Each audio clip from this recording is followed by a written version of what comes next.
வணக்கம் மக்களே! இன்னைக்கு பாவக்கால ஒரு சூப்பரான ஒரு டிஷ் பார்க்க போறோம். பாவக்கா பிட்லா. அதுக்கு பாவக்காய் இந்த மாரி கட் பண்ணி வச்சுக்கோங்க. அப்புறமா இந்த மாரி ஒரு பெரிய வெங்காயம் கட் பண்ணி வச்சுக்கோங்க. இது வந்து தேங்காய், சீரகம் அரைச்சு வச்சிருக்கிறேன். இதுக்கு கொஞ்சம் கடலைப்பருப்பு ஊற வச்சிருக்கேங்க. ஊற வச்சு இதையும் அரைச்சு எடுத்துக்க போறோம். இப்போ அடுப்பில் கடாய் வச்சு கொஞ்சமாக ஆயில் விட்டு அதில் கடுகு உளுந்தம் பருப்பு போட்டு பொரிய விட்டுடலாம். கடுகு உளுந்தம் பருப்பு நல்லா வெடிச்சதுக்கப்புறம் நம்ம கட் பண்ணி வச்சுருக்க வெங்காயம் இருக்கு இல்லையா, அதை போட்டு நல்லா வதக்கி எடுத்துக்கலாம். அது கூடவே கருவேப்பிலையும் சேர்த்து ஆட் பண்ணிக்கிறேன் நான். இது ரெண்டையுமே நல்லா வதக்கி விட்ருங்க. வெங்காயம் ரொம்ப நேரம் வதங்கணும்னு அவசியம் இல்லை. ஓரளவு வெங்காயம் வதங்கி இருக்கிறதுக்கு முன்னாடியே நம்ம வந்து இந்த பாவக்காவை சேர்த்துடலாம். பாவக்காய் வந்து நம்ம ஆயிலே தான் வதக்க போகிறோம். தண்ணி எதுவும் ஊற்றலை, வேக வைக்க போகிறது இல்லை தண்ணி வச்சு. அதனால் டேரெக்டாக ஆயிலே போட்டு வேக வைக்கிறோம். ஸோ இது ரெண்டையும் நல்லா போட்டு ஈவனாக மிக்ஸ் பண்ணி விட்ருங்க.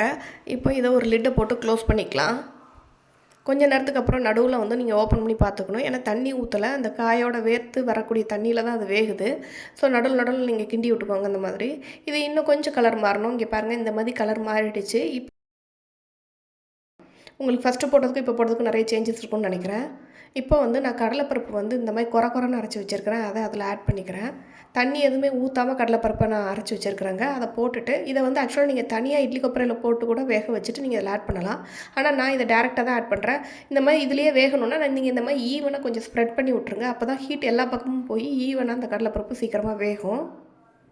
இந்த மாதிரி சமப்படுத்தி விட்டுட்டு நீங்கள் மறுபடியும் இதை க்ளோஸ் பண்ணி வச்சிடலாம். கொஞ்ச நேரத்துக்கு அப்புறம் நீங்கள் எடுத்து பார்த்தீங்கன்னா இந்த மாதிரி கொஞ்சம் கெட்டியாக இருக்கும். ஸோ அந்த கெட்டிகளாக இருக்கிறதால நீங்கள் உடச்சி விட்டிங்கன்னா அது ஓரளவு அதுக்குள்ளேயும் வெந்திருக்கும். ஒரு உதிரியான ஒரு ஃபார்மேஷனுக்கு வந்திருக்கும். இப்போ இதில் ஸ்பைசஸ் எல்லாம் ஆட் பண்ணிக்கிறோம். அதுக்கு கொஞ்சமாக மஞ்சள் தூள், கொஞ்சம் மிளகாய் தூள் ஆட் பண்ணிக்கிறோம். கடலைப்பருப்பு சேர்த்துக்கிறதுனால இதுக்கு கொஞ்சமாக பெருங்காயத்தூளும் இதில் சேர்த்துக்கலாம். இதுக்கு தேவையான அளவு உப்பையும் இதுலேயே ஆட் பண்ணிக்கலாம். ஆட் பண்ணிட்டு நல்லா ஈவனாக கிண்டி விட்ருங்க. கிண்டி விட்டு கொஞ்சம் நேரம் அதை அப்படியே விட்டுருங்க. அந்த பச்சை வாடையெல்லாம் போகட்டும். இந்த ரெசிபி வந்து பாவக்கால இவ்வளோ டேஸ்ட்டாக செய்ய முடியுமா அப்படிங்கிற மாதிரி இருக்கும். நீங்கள் கண்டிப்பாக ட்ரை பண்ணி பாருங்கள். அதுக்காண்டி நான் கசப்பே இருக்காதுன்னு நான் சொல்ல வரல. கண்டிப்பாக கசப்பு தெரிய தான் செய்யும். பட் ஆனால் உங்களுக்கு டேஸ்ட் வந்து வடையை சாப்பிட்ற மாதிரி ஒரு ஃபீல் வரும். இது வந்து பிச்சு போட்ட பருப்பு வடை மாதிரி இருக்குன்னு வைங்களேன். ரொம்பவே சூப்பராக இருக்கும். இப்போ நான் தேங்காய் சீரகம் அரைச்சி வச்சுருக்கிறேன். அதையும் அதை ஆட் பண்ணிக்கிறேன். ஆட் பண்ணிவிட்டு ஈவனாக கிண்டி விட்ருங்க. தேங்காய் போட்டிங்கன்னா அடுத்த 2 நிமிஷத்தில் நீங்கள் சுவிட்ச் ஆஃப் பண்ணிடலாம். சூப்பரான பாவக்காய் பிட்லா ரெடி. இதை நீங்கள் பாவக்காய் பருப்பு உசிலின்னு கூட சொல்லலாம். பாருங்கள், இந்த மாதிரியான டெக்ஸ்சரில் வரணும். பார்க்குறதுக்கு பருப்புடைய பிச்சு போட்ட மாதிரி இருக்கா? இந்த மாதிரி தாங்க டேஸ்ட்டும் நல்லாயிருக்கும்.